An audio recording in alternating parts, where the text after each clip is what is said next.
Well, it's great to be with all of you today. Thanks, Richard, for the introduction. Thanks for the invitation to join. And thanks to Claire and Daria for all their help on this presentation as well. I'm going to set the stage briefly and turn it over to Ryan. Ryan and I are going to sort of go back and forth in discussing this material. And we're really excited to have an opportunity to speak with you. Ryan and I talk a lot about the US system, and it's a real pleasure to talk about the US system and compare it, or have a conversation about comparisons that make sense in the UK context. Ryan and I have been doing a lot of work thinking about the strategic use or the strategic approach to alternative dispute resolution and to conflict management systems. That's going to be a part of our discussion. It's going to be a part of what we talk about, but we want to set the discussion up first by giving you an overview of the key junctures that the US has taken over the last 30, 40 years in its adoption of alternative dispute resolution practices and conflict management systems in the workplace. And our goal is to, again, give you a portrait of the US experience, to talk a little bit about our argument about the strategic use of ADR and conflict management systems, and then to have a discussion and compare to your experiences in the UK. I'll just say at the outset, we're going to get to this towards the end of our presentation. I'll say at the outset that the US experience has bright spots and some cautionary notes for the UK, and we're going to highlight both. Both Ryan and I are clearly proponents of the use of ADR and conflict management systems in the workplace, but the US experience points to some areas where one might want to be careful in the adoption of these practices, and we'll have that conversation. Last, a couple of just overview comments before I turn it over to Ryan. It's really helpful to have some background on your experiences and the organizations from which you come. I want to just say a couple of quick comments given the breakdown. Much of our discussion is going to be about the use of ADR and conflict management systems in the private sector. Although when we get to the discussion part, we can talk about public sector experiences in the United States. But given that 56% of you who have responded to the poll are from the public sector, I want to make sure that we're also thinking about public sector aspects. Second, and kind of related, most of our experience, the evidence and the data that we're going to be talking about comes from large firms, from Fortune 1000 firms, the largest firms in the US. Some of you come from smaller organizations, and we can, in our discussion, talk about the application of this to smaller organizations. Finally, on union status, we'll talk about unions and ADR, and a large number of you come from unionized workplaces. Our focus in this talk, for the most part, is going to be the use of ADR and conflict management systems for non-union employees, for the non-union workforce, although we will talk about the link between unionization and the use of ADR and conflict management systems for non-union, for the unionized experience, and how that relates to use of these practices for non-union employees. So we'll have that conversation as well. With that, let me turn it over to Ryan just to say a couple of introductory remarks, and then we'll head right on in. Just to echo Ariel's many thanks for all of you, to all of you for joining us today, and to just say a few words about the sort of successes of ADR. You know, one of the things we'll talk about in this presentation is, in some ways, ADR has become a bit of a victim of its own success in the US because it's expanded so dramatically in the last 40 years. And I'm very curious about, you know, whether you all might see in the UK context similar trajectories of ADR, you know, whether the sort of bright spots might be emerging, but also whether some of the cautionary tales, as Ariel mentioned, might also be present. And at the end of our discussion today, we're really hoping that you'll be willing to engage with us in dialogue about, you know, where we see sort of strategic opportunities for the implementation of and introduction of ADR practices and policies in the UK, but where we also might see some opportunities to recognize sort of lessons learned from the US experience, and maybe not make some of the potential mistakes that some of the firms made over here that caused caused significant controversies when they introduced ADR practices. And so I think, take a very balanced and measured approach in our positions on ADR. That is to say, we're academics. We don't come from necessarily an advocacy perspective. But with that said, we certainly have our priors about, where ADR might be very beneficial for organizations, where strategy certainly might be beneficial for firms when it comes to ADR, and where we see something like strategic ADR deeply affecting workplace practices in a manner that might be roughly akin to the rise of strategic HR management in organizations. So we'll try and highlight some of those things as we go through the presentation as well. So that was just what I wanted to sort of echo as well in the introduction, but I think we can go ahead and start if you're ready as well, Ariel.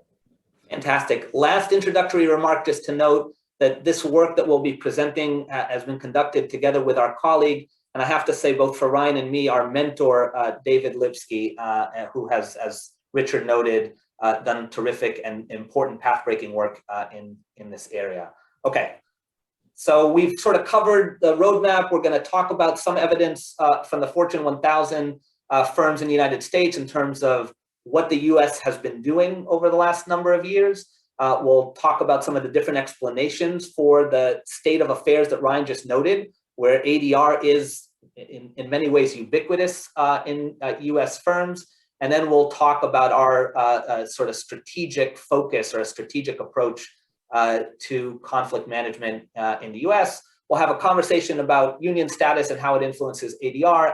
And as Ryan just noted, we'll talk about the lessons learned in the US and launch into a discussion with all of you. So as we've been noting, the last 40 years in the US have seen a dramatic growth in the use of ADR by employers, by organizations. Again, we're mostly looking at private sector organizations, but growth in the public sector as well. And just so we're on the same page from a terminology standpoint, when we refer to ADR, we're referring to the use of different dispute resolution techniques, such as arbitration, mediation, ombuds function, peer review panels, which we'll talk about just very briefly in a moment, to resolve workplace conflict. Our focus is on dispute resolution techniques in the workplace, just to be clear.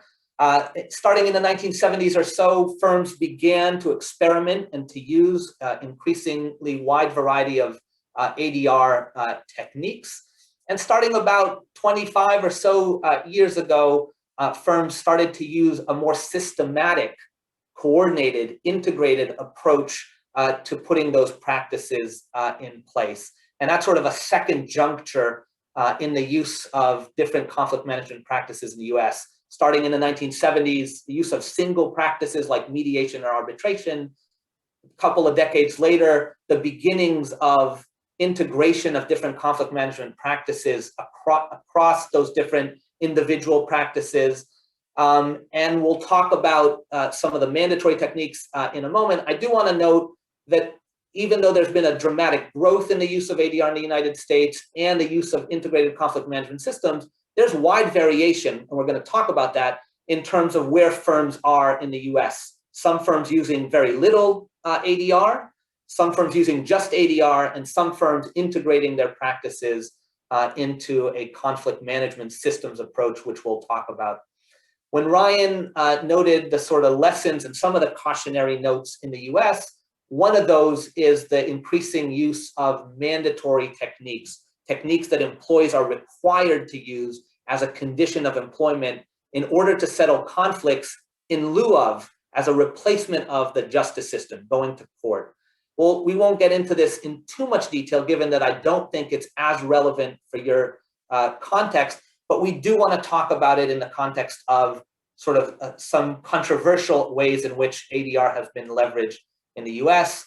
And the sort of third shift, the first being the move to ADR, the second to conflict management systems, the third shift is towards thinking about ADR, thinking about conflict management in a strategic approach. Much like, as Ryan noted, the shift in the 1990s to strategic HR. We're seeing that the conflict management realm in the United States, the conflict management space in the United States has been slower to leverage this strategic approach, but we think we're at the sort of early stages of a strategic, deliberate, proactive approach to conflict management in the United States.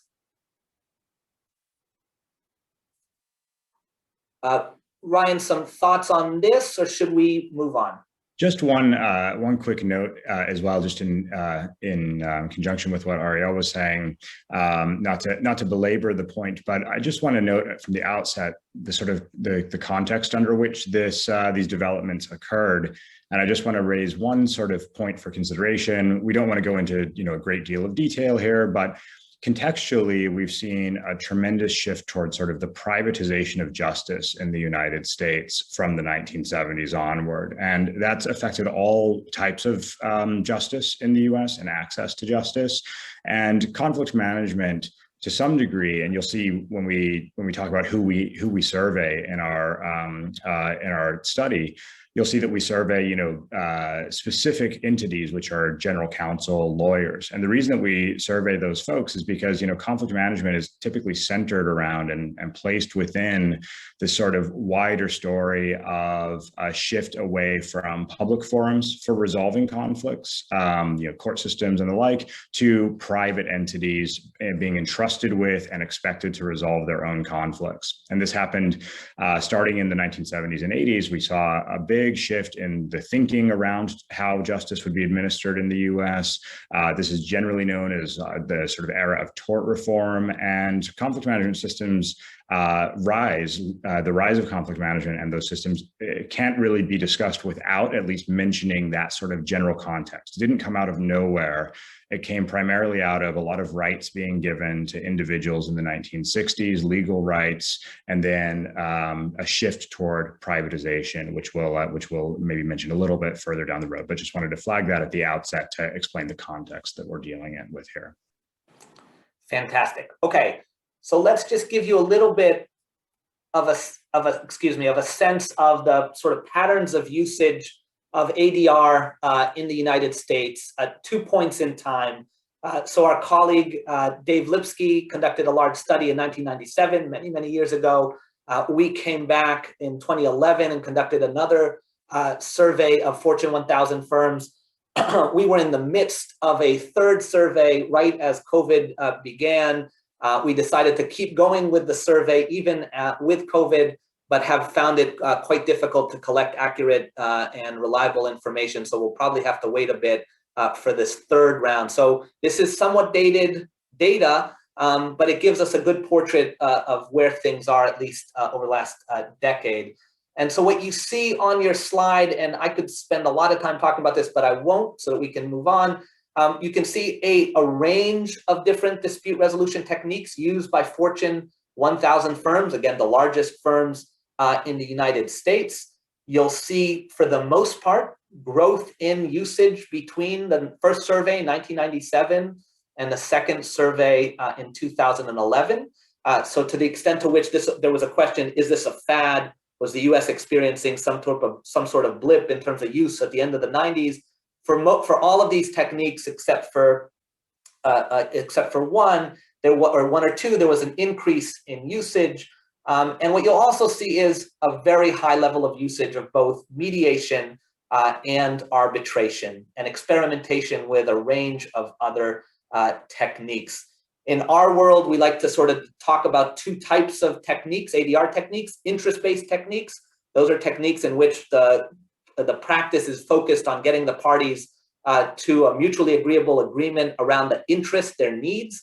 And arbitration, a rights-based technique, meaning that there's at the end of the process, there's an adjudication of who is right and who is wrong. And what you'll see is in the US, a mix of both rights-based and interest-based techniques. Again, mediation being the sort of penultimate, interest-based technique, arbitration, a rights-based technique, and then a mix of others.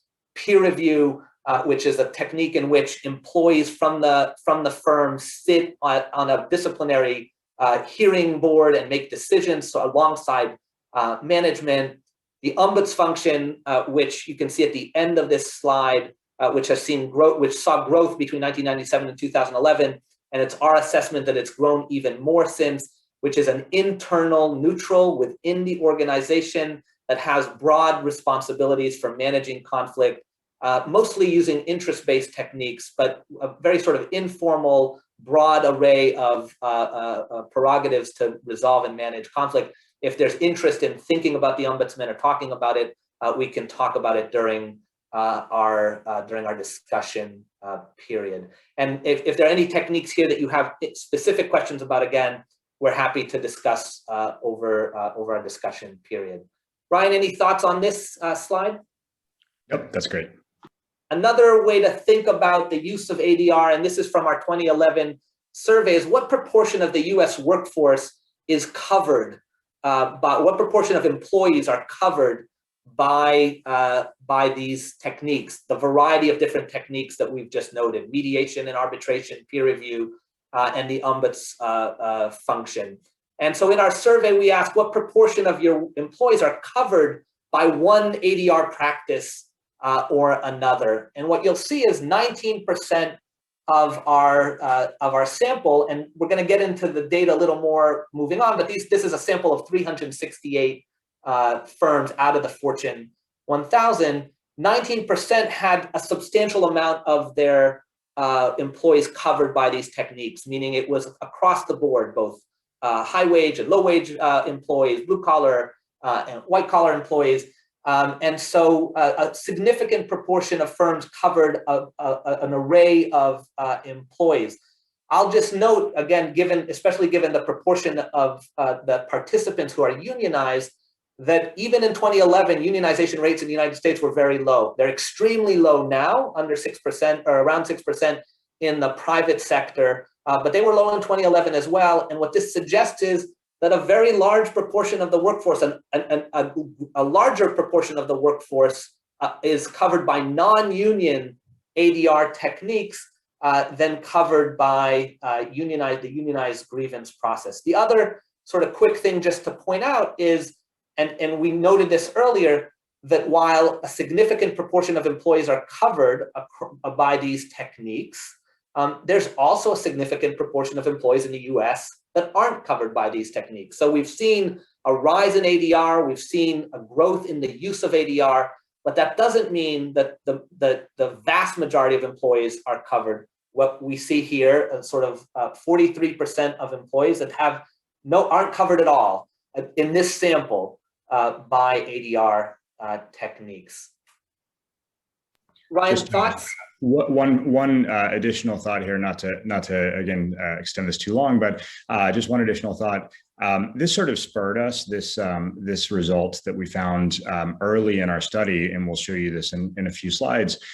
This spurred us to consider that there might be a sort of secondary element at play when it comes to the implementation of ADR strategically at organizations. That if you notice, as Ariel mentioned, we have 19% with really high engagement on ADR. They do it with a lot of different, a huge array of groups within their organization. But you also notice 19% at between 1 and 25% employee coverage. That really got us thinking, maybe a big story here with ADR isn't simply the presence or absence of a practice like what we showed in the slide before, but maybe there's also a story about your commitment to ADR, the extent to which you're willing to actually, make it a widespread set of policies or practices for a large group of employees. And we'll come to define ADR commitment a little bit later in the presentation, but this, I think, was the impetus for us saying, it might not simply be enough to just have it. You might also need to do more than simply tick a box saying that you've got a practice. It might need to go beyond that. Perfect. Okay. So we'll just show you a few more numbers to give us a sense of the portrait of the US, and then we'll pause, as Richard noted, for a poll to get a sense of what the experience is for you in the UK, and then we'll continue. So I referenced sort of two stages in the US development. First, the use of single practices like mediation and arbitration and the other techniques that we've shown. And then a couple of decades later, a shift towards integration of different practices into an integrated, consistent, overarching system for resolving conflict. And there are a host of ways to define conflict management systems, and we can talk about that during the discussion. From our perspective, there are a couple of pieces. One, the use of multiple practices. The second is the use of a combination of practices that are both interest-based, focused on resolution that is based on the party's interests, and rights-based, a decision being made at the end of the process about who is right and who is wrong. And in our survey, we tried to get at the use of a system in multiple different ways. One of the, for shorthand, we asked companies, did they have a function or an office that oversaw multiple dispute resolution practices? We asked this question a number of different ways, and quite consistently, between 1/3 to 38% of firms reported having an integrated conflict management system. And just for context, about 17% of firms reported having a system in the 1997 survey. So we see a growth, an expansion of the use, not just of single practices, but of multiple practices used in combination and overseen by an office. As Ryan noted, sometimes that office is out of the general counsel's office, the attorneys for the firm, and sometimes it's out of the HR office. And we can get into the advantages and disadvantages of where you might place your conflict management system within the organization. A final sort of data point that we think is important for this discussion is the use of mandatory versus voluntary ADR procedures. And we could spend the entire session talking about the sort of rise of mandatory techniques in the United States. We won't in this discussion, but as we've alluded to, it's a controversial element in the development, in the sort of path of ADR and conflict management systems in the United States. And in particular, there's been a growth of the use of mandatory arbitration. So the use requiring employees as a condition of employment to sign an agreement that any dispute related to the employment prior to hiring, during hiring, during employment, and during separation from the firm will go to an arbitration process. And again, this will sound bizarre to all of you, I think. It did to us when we first sort of started to look into this, but it's a reality in the United States. This is in place of, not in addition to, not alongside, but in place of employees' ability to go to court. Employers in the US have the ability, this has been sort of supported by the Supreme Court of the US in the United States, to require employees as a condition of employment to sign a waiver requiring arbitration. There's a whole host of problems and challenges and controversial issues associated with this that we can get to if you'd like during the discussion. Our data is quite consistent with some other data points that about 1/3 of the firms in our sample used some form of mandatory ADR technique. Our colleague, Alex Colvin, who's the dean here at my school, at the ILR school, estimates that about 56% of firms require employees to use arbitration and as a mandatory replacement to the judicial system. And we can come back and talk about that. I think we are at the stage maybe to launch some polls. You've seen the data for us, and now we'd love to just get a quick sense of what things look like for you, the sample that we have currently on this Zoom. Okay, so the first thing we'd like to ask you is about which of the following ADR processes are commonly used in your organization. So we'll give you a few seconds just to select, and we'll see what we have in our sample in the audience.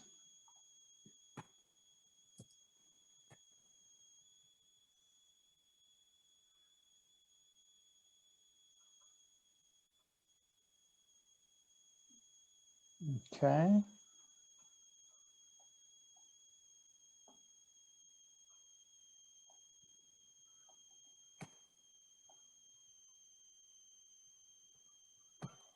Okay, any more? One or two. Okie dokie. So I'll share those results so you can all see those, hopefully. So 80% commonly used mediation, which is pretty high. If you think around this, one of the most recent CIPD surveys said that around just over 30% of organizations might use mediation in any 12-month period. So that's a high proportion, which may reflect the nature of the audience, I guess. 1 in 5 have some form of arbitration. A third early neutral evaluation, 16% peer review, 8% an ombudsperson, and 20% a freedom to speak up guardian, which I guess is probably many of you who are working in NHS organisations where guardians have become an important feature. Okay, so I'm going to just ask you another question if I can. And this relates to the coordination of those practices. So what we would like you to say is whether you think those dispute resolution practices are coordinated in a systematic way, or are they used in a very ad hoc way when necessary? So are they used in a systematic way in some of the ways that Ariel and Ryan have been describing?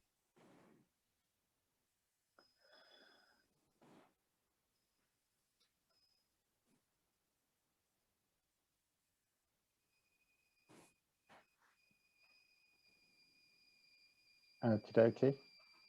Any more? We'll go up to 50. So half and half. Again, that's a pretty high proportion compared to a lot of the evidence that we have more broadly around the UK. We don't have a breakdown of that by organisational size, which would be quite interesting, I guess. And lastly, before we go on, sorry, I'll just share that for you. So 52 to 48. And the last question that I'd like to ask at this point is about compulsory training. So conflict competence and capacity is a big issue, big part of integrated conflict management systems.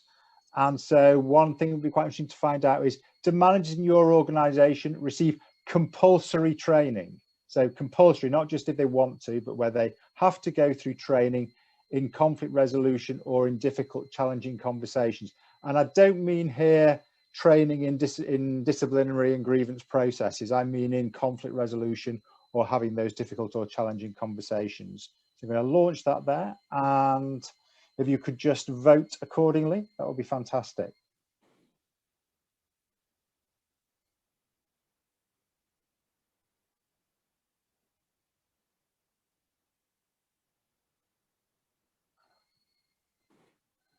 Okay.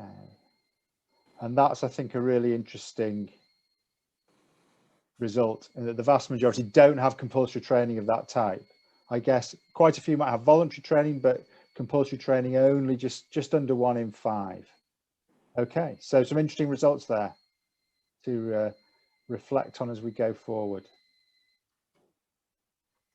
Richard, really fascinating results, and I think we can use these in the discussion period, but I'll note a couple of things that stand out to me.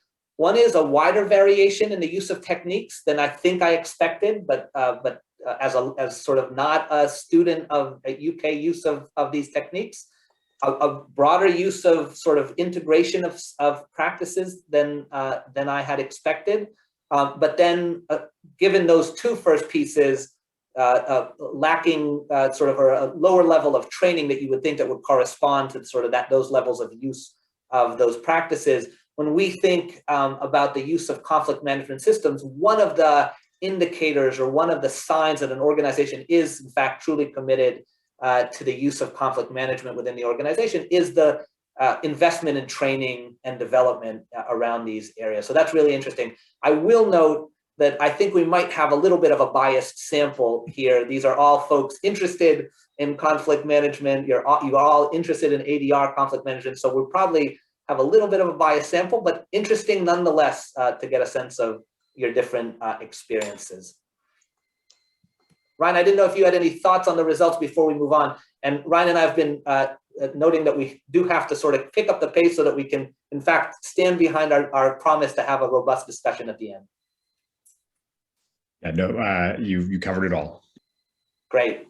So I'm just going to say very broadly, Ryan talked about the litigation explosion associated with the regulation of work, private regulation of work in the 1960s as one key explanation. But much of the research for the last 25 or so years in the United States has been trying to understand, well, what explains this dramatic growth in ADR and conflict management systems? Why have we seen this explosion?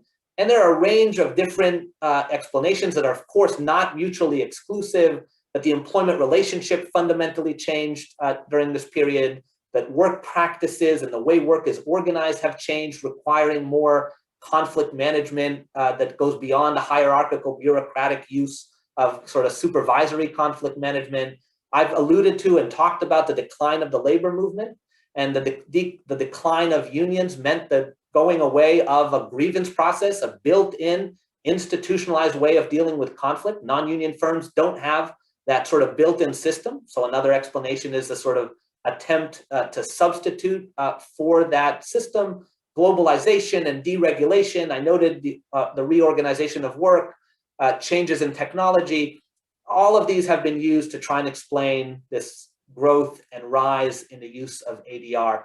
And while all of these have a lot of power in explaining what we've seen over the last decades, Ryan and I and Dave Lipsky and other colleagues have been trying to think about ways in which ADR isn't just a response to changes in the world around organizations, but also a strategic choice that organizations are making. And so in addition to these explanations, we wanted to dive a little more deeply into trying to assess what's explaining different patterns of use of ADR and conflict management systems in these large US firms. And that's the data and results that we're going to walk you through right now. And I'll just note that again, most explanations or many of the explanations to the rise in ADR, at least until the last 5 or so years, have been primarily focused on a reactive response to external and to some extent internal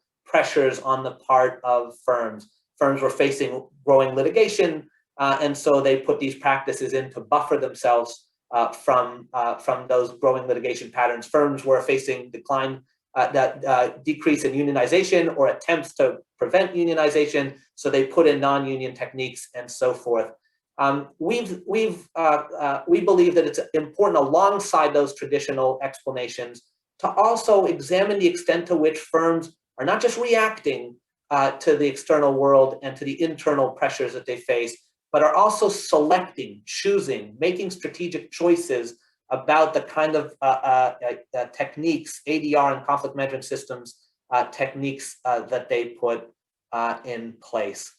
And both Ryan and I are industrial relations scholars, proud industrial relations scholars. And so what we did when we were thinking this might be about strategic choice is we went to our literature, which has for a long time focused on the strategic choice of actors in industrial relations. Most of that has been applied to decisions made between labor and management.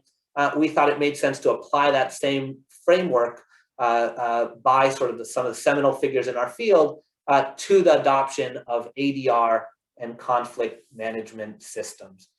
And we think that there are 3 general factors that really matter or that are really important in this respect when thinking about strategic choice and the use of conflict management in organization. One is and fundamentally the strategic orientation that firms take. So what is the strategic approach that they take to conflict management? What are they trying to achieve?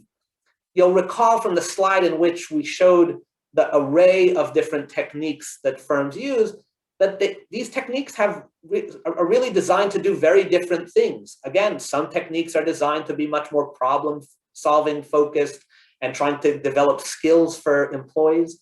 Some techniques are much more about just adjudicating who is right and who is wrong. Some techniques make more use of employees within the firm. And it's likely that firms have different expectations or different anticipated benefits that they're expecting ADR to deliver to the firm. And so we want to try to understand what are the variation in strategic orientations. Second, Ryan alluded to this difference in commitment that firms have. One of the critiques that we can talk about leveraged against or waged against this literature is that firms might put these practices in on paper. They might have them on the books, but they're not really truly fundamentally committed to the use of these practices and to actually making them available to their workforce. And so we think from a strategic choice standpoint, it's important not just to ask firms, do you have mediation? Do you have arbitration? But also to get some information about the extent to which they're committed to the availability and use of these practices. And finally, we think it's important, again, there's a dramatic decline in unionization in the United States that has affected all of this, but previous experience with the dispute resolution practices available through the in a unionized context, we think might influence what those same firms do for their non-union workforce. So we're talking about firms that have both union and non-union employees. We think that experience with unionized practices will spill over, influence to some extent, the use of practices for their non-union employees. Let me pause and see if Ryan wants to add into any of this, and we'll move towards giving you a little bit of sense of what we found. Just a couple of quick follow-ons here. When we're looking at these elements, it's important to know that it's quite difficult to directly measure these things. If you ask somebody what is your strategic orientation, and in particular if you ask them, are you committed to conflict management, you might get very different answers than their actual on the ground actions or activities. And so what we tried to do and we'll show you this in the survey results, we tried to get at this using indirect measures, and we'll speak to those in just a second here. But we had an idea of what a certain type of strategic orientation might fall into and what latent characteristics might belong within that strategic orientation. Similarly with commitment, we thought to ourselves that, just asking, are you committed, probably won't get at the sort of answers that we want, but rather what we should do is ask them about certain actions that they've taken and use those to indirectly proxy for or approximate the degree to which firms are committed to these practices. So we think one of the sort of innovative approaches that we've taken in the work we've done is to not only introduce these sort of orientations and commitment elements, but to consider that they're quite latent, that they can be often hidden within organizational behaviors and responses.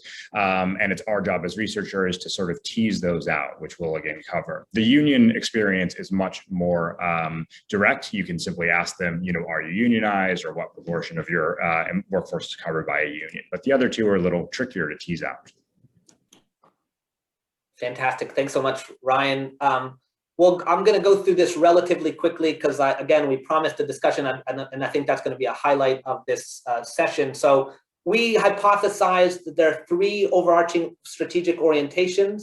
Some firms are trying to enhance efficiency through the use of ADR to reduce logistical and administrative costs. Some firms might be trying to attain sustainable and satisfying sort of better resolutions to the conflicts that they experience. And some firms, back to the comment Ryan made at the very outset of our discussion, are strategically trying to limit their litigation exposure, the extent to which they might be exposed to lawsuits from their workforce. And so we hypothesized three underlying, as good academics do, we had three categories that we thought mattered. You'll see that we found that it wasn't as simple as that.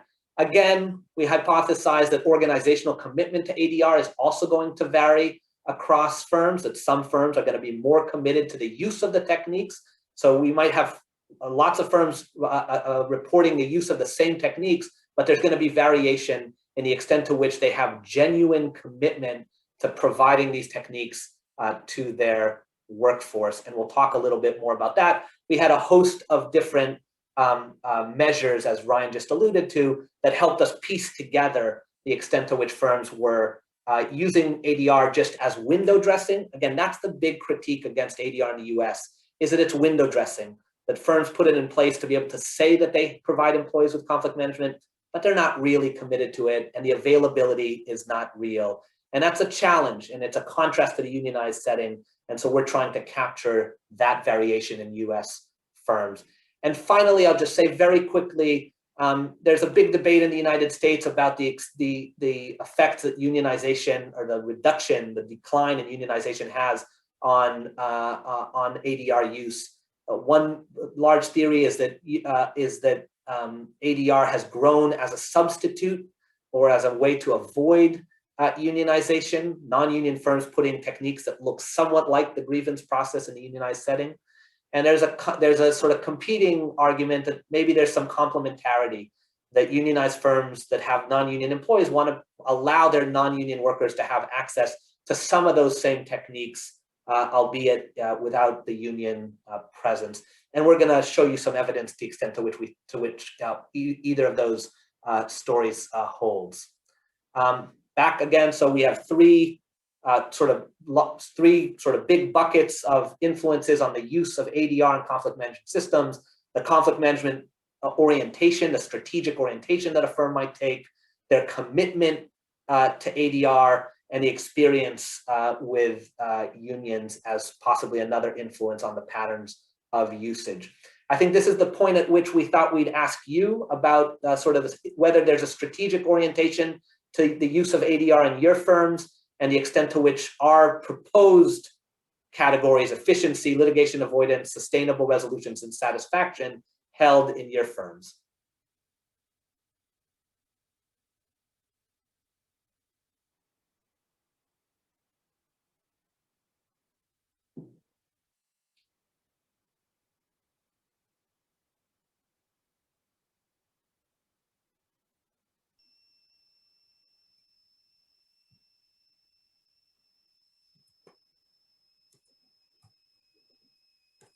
Okay.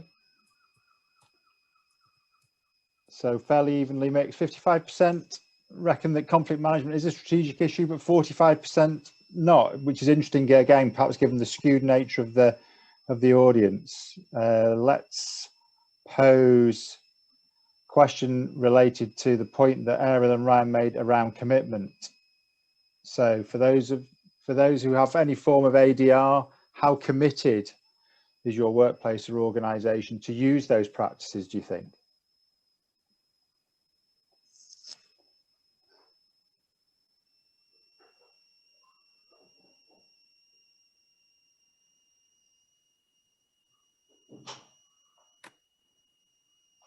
And I appreciate that some of you, it's quite difficult to talk about one organization, particularly if you work with a whole range of organizations, but it's still useful to get a sense here of the overall view. And again, that sort of reflects some of the points that have just been made. So over half, just somewhat, and only 13% extremely committed.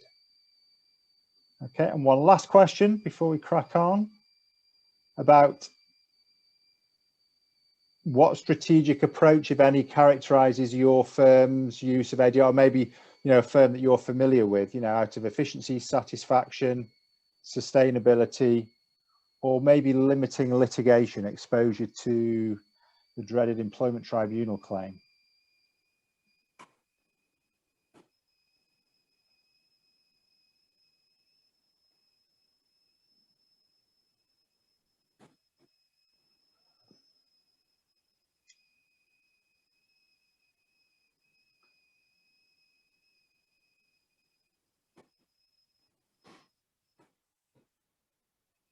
Okay, I'll end it there.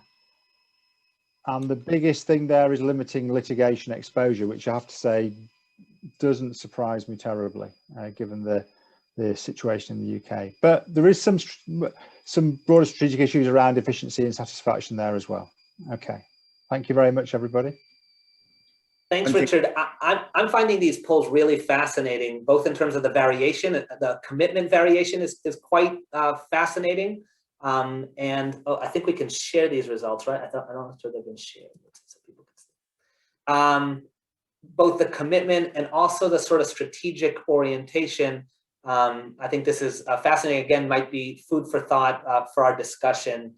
We're going to continue, and we're going to show you some of our results really quickly. We'll highlight some lessons, and then we'll try to get done as close to 4 as we can. Your time 4, although we could use until 4 o'clock our time, and then open it up for questions. So let me let Ryan sort of talk about the methods and design, and then some of the results. But again, we'll probably go through this relatively quickly so that we can save time for questions. So yeah, certainly this might be, we don't want to get too in the weeds here on the survey design and methodology, but just to sort of set up what we did here, to some extent, this was an attempt almost 10 years ago now, well, 10 years or so ago now, to replicate what had been done even earlier than that in 1997 when we did our survey. And that effort was designed to not only get the sort of lay of the land of how ADR had changed in the US context among large firms, but also to see to what extent we had some innovations going on in ADR. And a lot of those innovations we thought could be shown to be strategic in nature as the results were coming in. One thing I want to note just in terms of who we interviewed, as I mentioned, the goal here was to survey general counsels. And the last poll response is actually really fascinating to me because you indicated that, and Richard also noted that it wasn't surprising that, ADR by and large, according to your responses, seems to be a litigation exposure limitation strategy.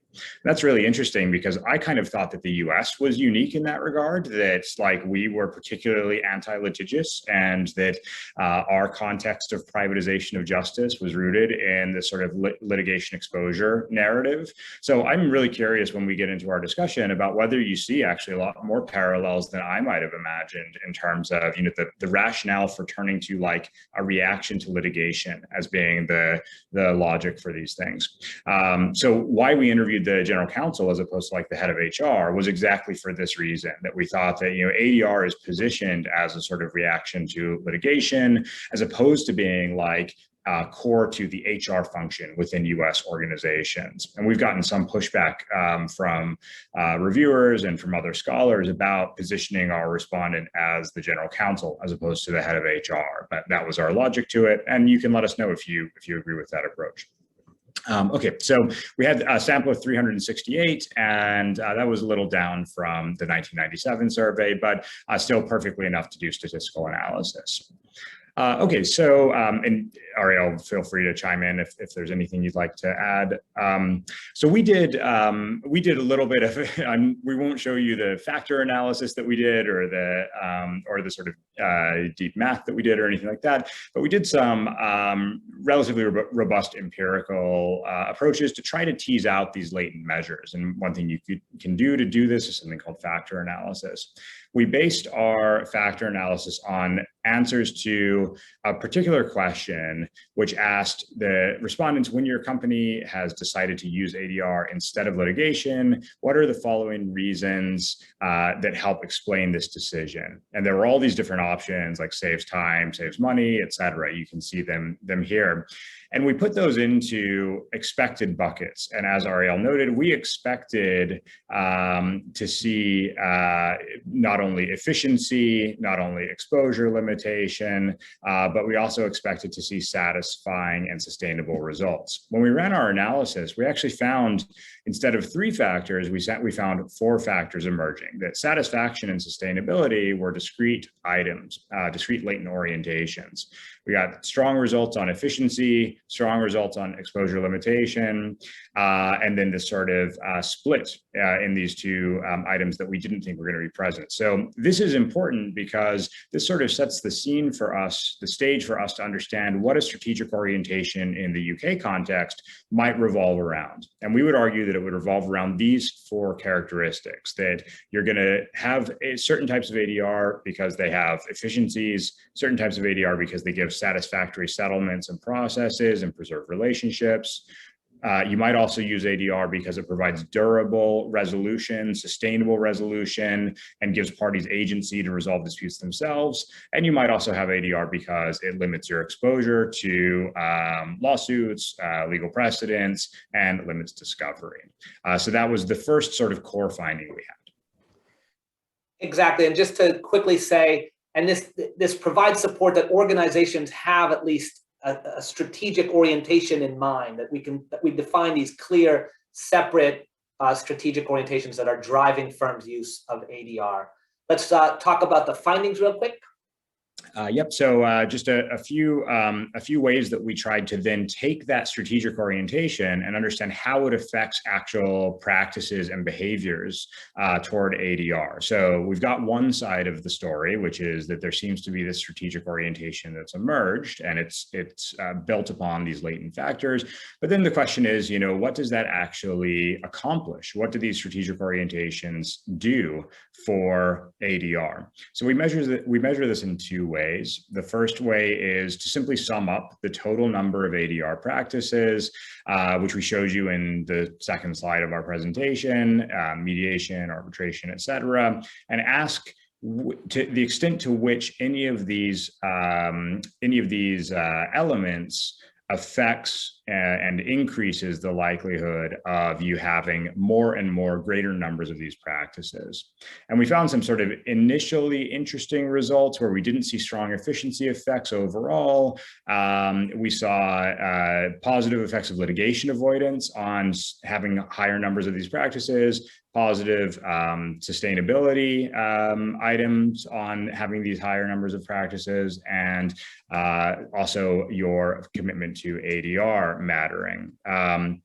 This was sort of an initial examination of the idea, but I don't think it was the best approach to take to understand this, because it limits our understanding of how you operationalize ADR. If any firm had had simply one experience with mediation or arbitration or any of these practices in the last 3 years, they would be counted in our survey as having used the practice. And we didn't find this a particularly compelling way to really get at the effects of strategic orientations on ADR practices. So instead, we spent most of our time considering this next group of practices, and that is, or relationships.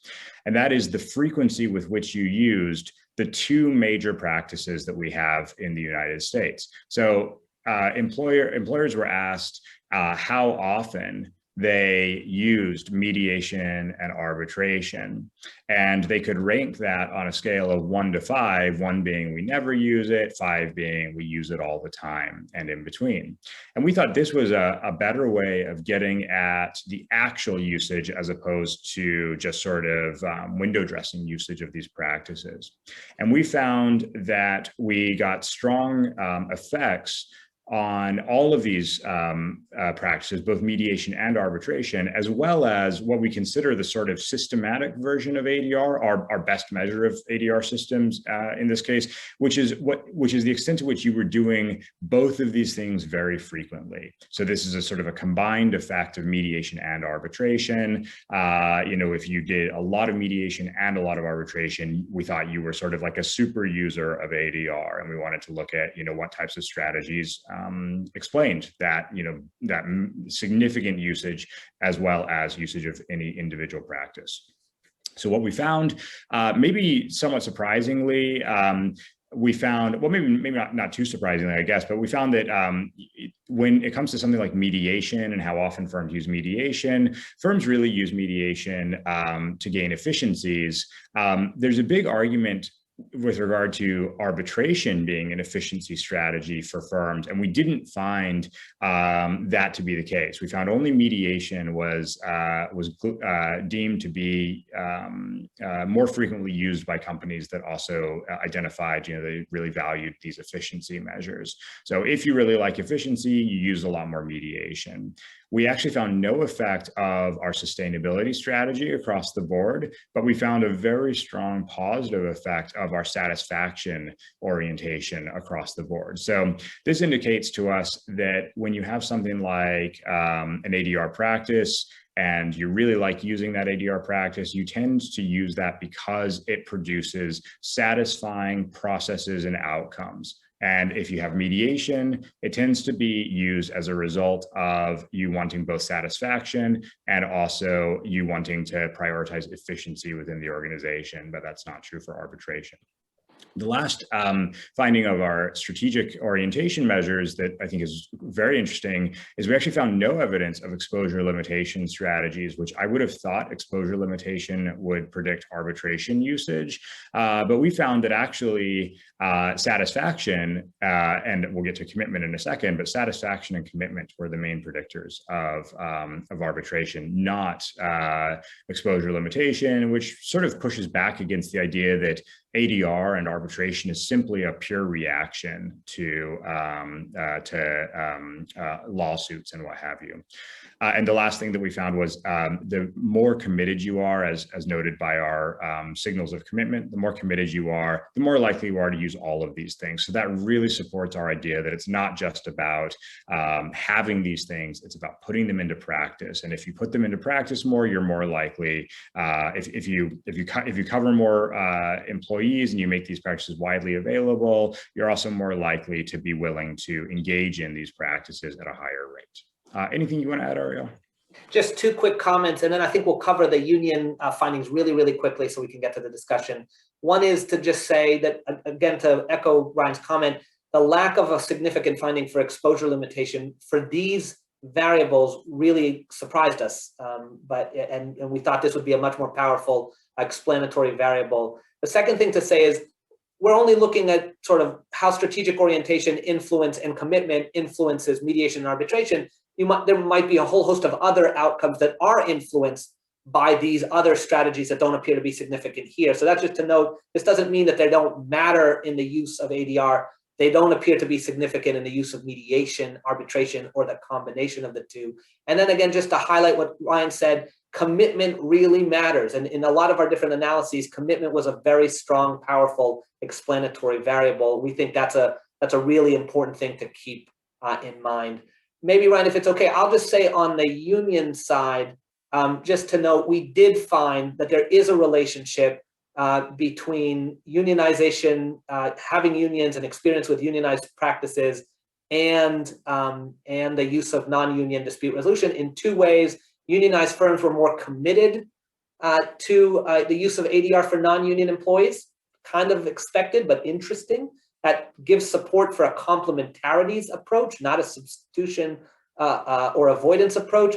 And that union status influenced the strategic orientation that firms took, that they were sort of more likely to have a sustainable approach in contrast to the other three. So having experience with the union grievance process influenced the way in which unionized firms thought about the delivery of non-union conflict management to their non-union employees. And with that, we have two last slides just to sort of talk about big picture and then open it up for questions. And maybe Ryan and I also just alternate between these different points.